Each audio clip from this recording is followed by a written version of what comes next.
Great Dismal Swamp. Hundreds of years ago, this sprawling wetland about the size of Delaware stretched down the east coast. The swamp was brimming with snakes and bears and mosquitoes so thick you couldn't see a few feet in front of you. Yet hidden inside was a refuge to tens of thousands of Black people called Maroons who escaped the bonds of slavery, some living free for generations.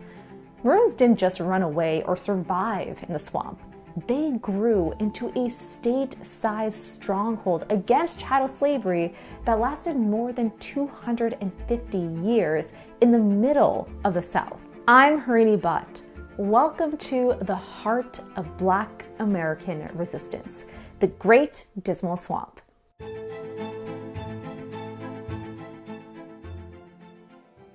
Great Dismal Swamp Maroons were not just one community, but many communities. We can think of them in three main groups. Each was shaped by where they lived in the swamp and how they resisted slavery. But how did they get to the swamp in the first place? In colonial Virginia, both Black and white laborers endured brutal abuses and ran away regularly. Early Maroons likely had help getting to the swamp from indigenous peoples. Many Algonquin-speaking tribes and others had lived along the swamp's coast for thousands of years and were now being driven off their land. But the first major evidence of Great Dismal Marronage came in 1730. Known as the Chesapeake Rebellion, it was set off by a rumor that King George II granted freedom to baptized enslaved people. When they were denied their freedom, several hundred enslaved people led a revolt that was ultimately suppressed by local authorities. Some 200 enslaved people managed to escape to the swamp. However, entering the swamp was not for the faint of heart, according to an account from the famous fugitive Harriet Jacobs. Quote, "As evening approached, the number of snakes increased so much that we were continually obliged to thrash them with sticks to keep them from crawling over us." Unquote. Harriet fled to the swamp to escape sexual violence from her enslaver and the threat of sale. She later wrote, "But even those large, venomous snakes were less dreadful to my imagination than the white men in that community called civilized." People who persevered many miles into the swamp became interior Maroons. These Maroons forged dozens of new societies sustained by nature. Deep inside the swamp were at least 200 small islands where Maroons built cabins and planted crops. They grew corn, beans, and rice, foraged cattails and berries, and hunted wild hogs and deer. They even tended livestock and bees for honey and wax for candles, which they bartered with one another. Interior Maroon communities raised their children in freedom, which they guarded fiercely. They lived in secrecy and were known to carefully monitor surrounding areas and vet new members. For several generations, these communities thrived through cooperation with each other and with nature. The fact that Maroons were self-sufficient contradicted the false narrative that enslaved people couldn't take care of themselves and, in fact, were content at being enslaved for their own good. So perhaps it's not surprising that the slave-owning society found Maroons' existence terrifying. One fearful Virginia landowner, William Byrd II, tried to breach the swamp. His men barely reached 1.5 miles a day, reportedly getting mired in the bog, unable to penetrate the tall reeds and thorny brush. After 8 days, they ran out of supplies and abandoned their attempt. Byrd warned colonial authorities that if no action was taken, the Great Dismal Swamp Maroons could become a powerful force threatening the surrounding region. Interior Maroons had escaped beyond American society's reach. Other Maroons, however, carved out a free life for themselves right under society's nose. The second and most common group of Great Dismal Maroons were fringe Maroons. These Maroons were people who had fled slavery but lived on the outer edges or fringes of the swamp, often to stay close to family members who remained enslaved. In one case, a mother and her 2 children became Maroons while her husband stayed behind in a labor camp to support them. There are many cases like this, but escape attempts also came with extreme risks.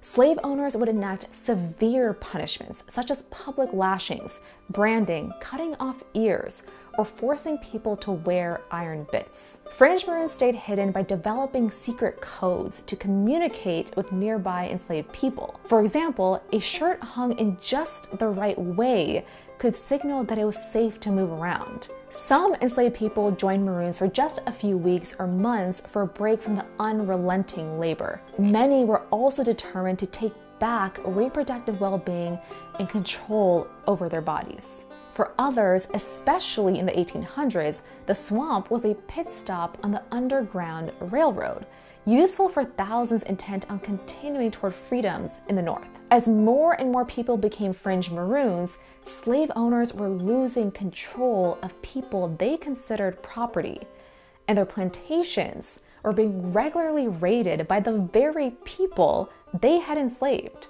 In Norfolk, Virginia, officials declared a state of emergency after maroons killed several white men, reporting that, quote, one slave owner received a note from these amazing fellows suggesting it would be healthier for him to remain indoors at night. And he did, unquote. But for the most part, fringe maroons survived through mutual aid with each other and those still enslaved. This was a key tactic also used by a third group, the canal maroons. In 1763, the Dismal Swamp Canal Company set out to turn the swamp into a source of profit. The company was founded by 12 wealthy slave owners, including the future president of the United States, George Washington. They proposed draining the swamp in order to grow crops like hemp for the US Navy and turn trees into roofing shingles. To move these products, the shareholders envisioned a canal that cut through the swamp and connected the Chesapeake Bay to the Albemarle Sound. The canal was completed in 1805, built by the hard work of enslaved people, many of whom encountered maroons or escaped themselves. Enslaved laborers, or so-called shingle getters, often subcontracted their work to canal maroons in exchange for goods from the outside world and rest. This meant that an enslaved shingle getter would show up with 2 to 3 times their expected quota in shingles and wood staves. This arrangement proved so lucrative that overseers who were well aware of the arrangement would look the other way, despite strict laws and increased policing to capture maroons. Crew bosses would even hire canal maroons directly, either accepting fake free documents or choosing to ignore their legal status. Ultimately, both fringe and canal maroons found freedom on their own terms, while staying connected to society. One married couple, Venus and Jack, who worked on the canal, would later become maroons after 3 attempts to flee. They were determined to stay together and use their knowledge of the swamp to finally escape. Even with these daring acts of self-emancipation, there were still others who aimed to break slavery altogether and overthrow the whole system. Since the beginning of American slavery, enslaved people have staged more than 250 slave rebellions. The Great Dismal Swamp empowered several wide-scale rebellions, most famously the Easter Conspiracy of 1802. Set for June 10th, the plan was to kill as many white slave owners as needed to secure their freedom and, quote, rest assured that our tyrants shall soon be taught lessons by our resentment that humility has never taught them, unquote. By May, the plans had spread too widely and many conspirators were discovered. Dozens of people were captured and dozens more were killed or deported from the country. Tom Copper, an infamous general of the conspiracy and a maroon, was arrested in Elizabeth City. In an incredible act of loyalty, 6 black men arrived on horseback and broke Copper out of jail. 4 of the men were captured, but 2 men escaped, including Copper, who never appeared in the record again. Maroons who dared to rebel acted not just for themselves, but for all enslaved people still trapped in bondage. Those who survived likely retreated back to the swamp, where they may have remained until the Civil War. Archaeological records show remains of maroon communities in the swamp up to roughly 1865, suggesting that most Maroons left the swamp when the war ended. Maroons rejoined society, including an elder Maroon at least 80 years old, according to one report, quote, whose locks were as white as the driven snow, unquote. He said, now that I have lived to see the freedom of my race and to know that I am a free man, I am ready to quit this world and go up yonder. Maroons have existed everywhere racial chattel slavery has existed in the world, and are especially known in places like Jamaica, Suriname, Brazil, and Haiti. For the Great Dismal Swamp Maroons, experts have only recently uncovered more of their history, partly because of the Maroons' own secrecy, and partly due to the challenges of examining a historical record, often written by the ruling class. Above all, Maroons wanted to be free. Most Maroons were ordinary people who were creative, hardworking, and tenacious in creating a better life for themselves and their children. Their legacy can be felt throughout the history of Black resistance, from the Underground Railroad to the Civil Rights era and Black Power era to the Black Lives Matter movement. In any time and place, wherever you find shackles of injustice, there are people creating their own keys. Before you go, I need to talk about PBS. Congress recently eliminated funding to the Corporation for Public Broadcasting, which funds public television and radio stations across the United States. Many of these stations are PBS members, and while PBS itself is not entirely dependent on federal funds, these cuts will significantly impact the system. Local stations need direct support now more than ever, especially smaller stations who are facing the very real threat of closure.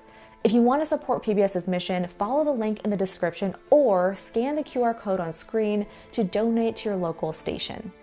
Any amount goes a long way. Thank you.